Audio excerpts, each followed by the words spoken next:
Amis du vendredi, bonjour, c'est Thierry. Salut, c'est Pauline. Bienvenue dans ce nouvel épisode du G2NL Mag. Youpi youpi.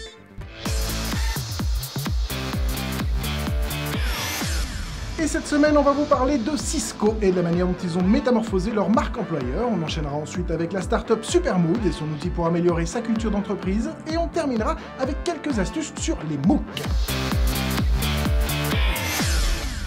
En 6 mois à peine, l'entreprise Cisco a complètement métamorphosé sa marque employeur. Comment? Eh bien, ils ont fait le pari de mettre leurs collaborateurs au devant de la scène pour parler d'eux et de la vie à l'intérieur de l'entreprise. Ils ont donc intégré l'expérience employée dans leur stratégie de communication et ont fait découvrir leur culture d'entreprise au monde extérieur. Bref, ils ont joué la carte de la transparence. Ils ont par exemple lancé un blog mettant leurs employés en avant. Ils ont également lancé une campagne avec le hashtag #IChooseCisco dont le but était pour les employés d'expliquer pourquoi ils avaient choisi cette entreprise. Ils ont également boosté leur présence sur les réseaux sociaux et ils ont renforcé leur communication au niveau de la vie dans les bureaux. Et le résultat est surprenant. Le nombre de followers, par exemple, sur leur compte Twitter a augmenté de 400% en 6 mois. Et ils apparaissent également en 13e position du classement du LinkedIn's In Demand Employers en Amérique du Nord. Et leurs actions génèrent un trafic plutôt incroyable sur leur page carrière. Et c'est le DRH qui est content. Bref, tout ça, ce sont des initiatives parfois très simples qui peuvent vous inspirer pour booster votre marque employeur. Et puis surtout, n'oubliez pas que vos meilleurs ambassadeurs, ce sont vos employés.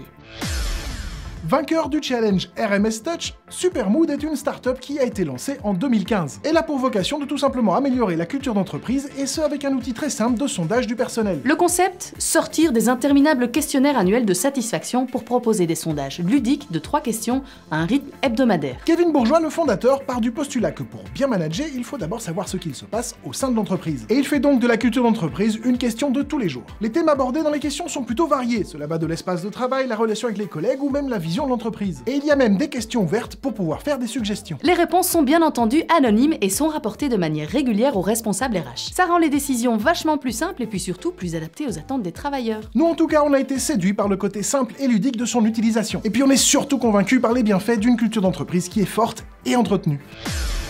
Dis Pauline, est-ce que je ne suivrai pas un petit MOOC pour développer ma carrière?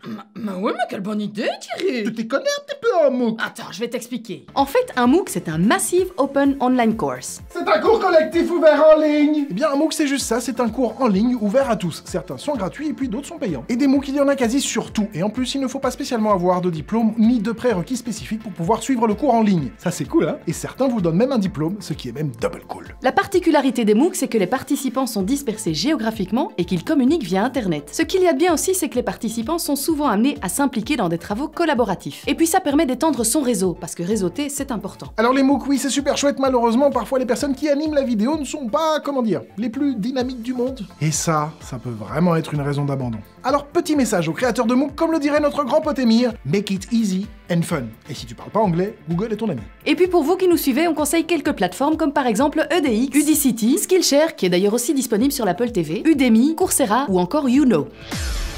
Bon ben voilà, c'est tout pour cette semaine. On se retrouve la semaine prochaine, même heure, même endroit. Oui, et puis on se retrouve comme d'hab sur Facebook, Twitter et Instagram. Allez, ciao!